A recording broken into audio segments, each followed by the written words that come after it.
Shalom saudara-saudari, saya Jude Antuan dari Kuala Lumpur, Malaysia.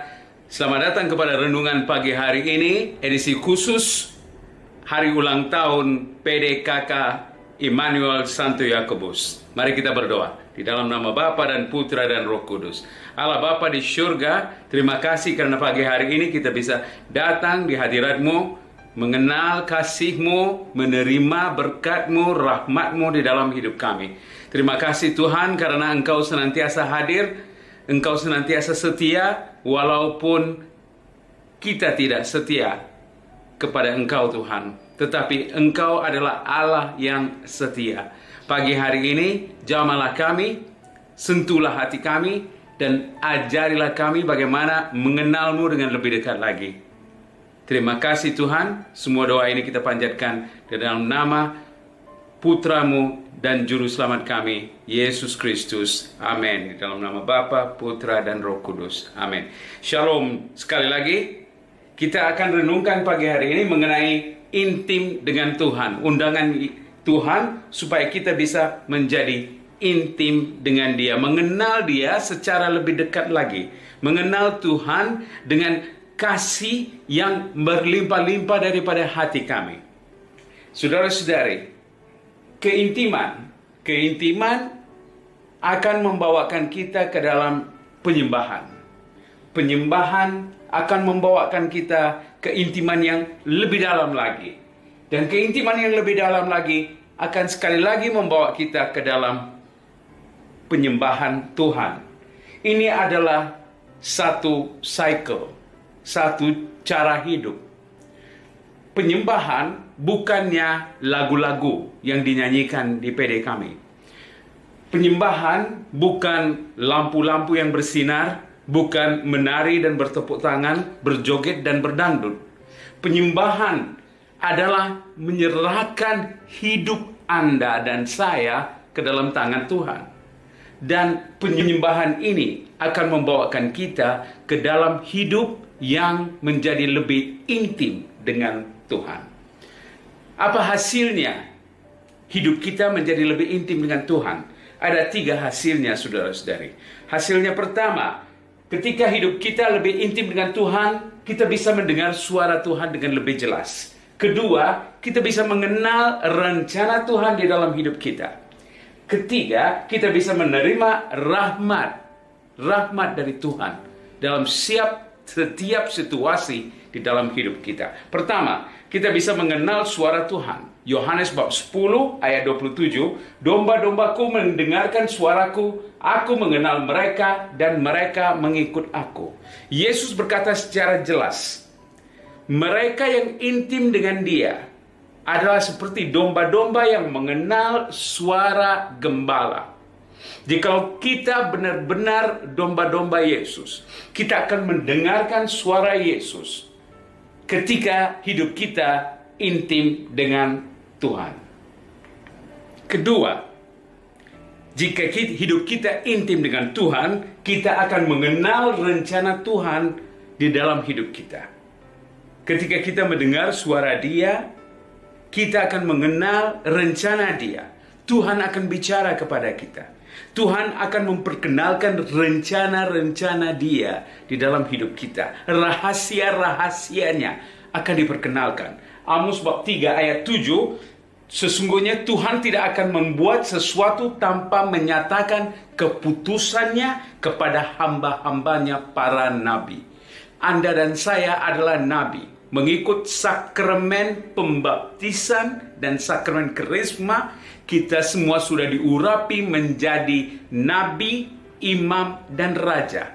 Jadi kita semua adalah nabi mengikut sakramen pembaptisan. Maka kita harus bisa mengenal suara Tuhan, tetapi bukan hanya itu, kita juga bisa mengenal rencana Dia. Karena Tuhan akan bisikkan rahasianya di dalam hidup kita.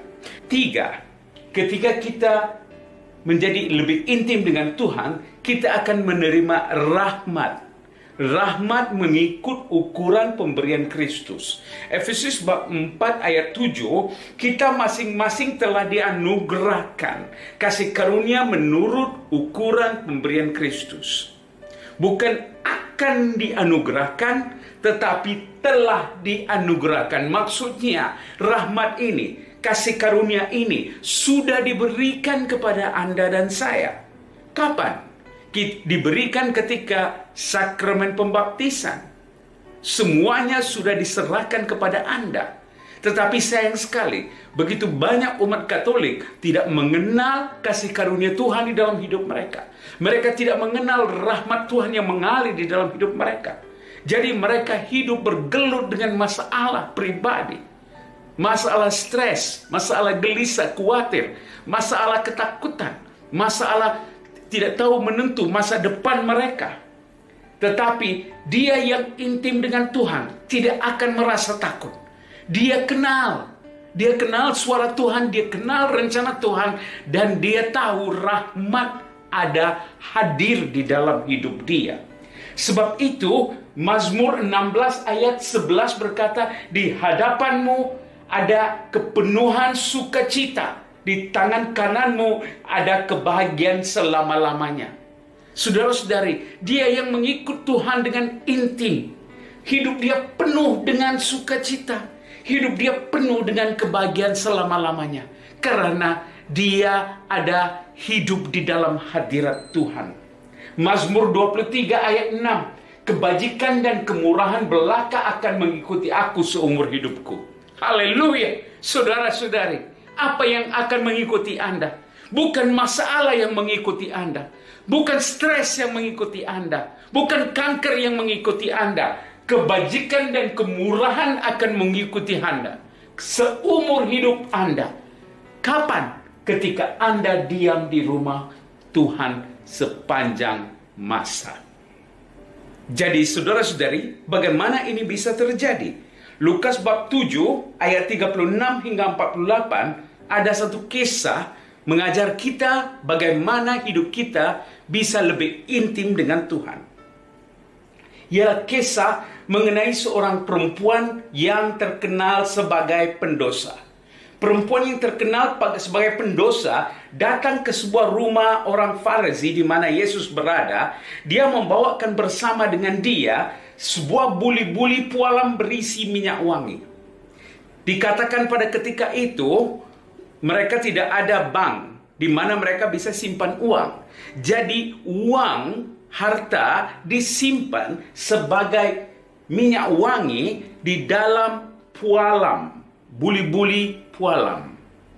Dan yang ini merupakan sesuatu kepunyaan yang sangat berharga bagi dia. Jadi kemungkinan bagi perempuan pendosa ini adalah uang kumpulan semua mata pencarian dia melalui kerjaya dia sebagai orang berdosa. Tetapi ketika dia kenal bahwa dia membutuhkan, dia mengandalkan kasih Tuhan, dia berani datang ke rumah Tuhan, ke rumah Farisi ini, membawakan buli-buli pualam berisi minyak wangi ini. Dikatakan sambil menangis dia berdiri dekat di belakang Yesus. Sambil menangis dia membasahi kaki Yesus dengan air matanya dan menyekanya dengan rambutnya dan mencium kakinya dan meminyakinya dengan minyak wangi. Begitu besar kasih perempuan ini, saudara-saudari. Masih Anda teringat? Kapan kali terakhir Anda atau saya menangis di hadirat Tuhan? Saya masih ingat, saudara-saudari, ketika umur saya 18 tahun, saya berdepan dengan perasaan ingin membunuh diri. Saya sudah persiapkan pisau untuk membunuh diri. Ketika itu, saya mengalami kasih Tuhan dicurahkan di dalam hidup saya. Dan ketika kasih Tuhan dicurahkan di dalam hidup saya merasa seperti air terjun yang mengalir, tetapi bukan air terjun. Saya merasakan rasanya seperti air terjun, tetapi sebenarnya kasih yang mengalir di depan, di belakang, kiri, kanan. Dan hanya satu jawaban dari yang keluar dari saya ketika itu adalah untuk menangis.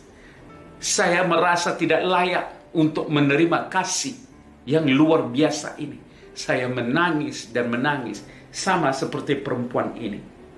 Di dalam kisah ini kita membaca bahwa Simon si Farisi itu marah dengan Yesus karena Yesus didekati oleh perempuan ini.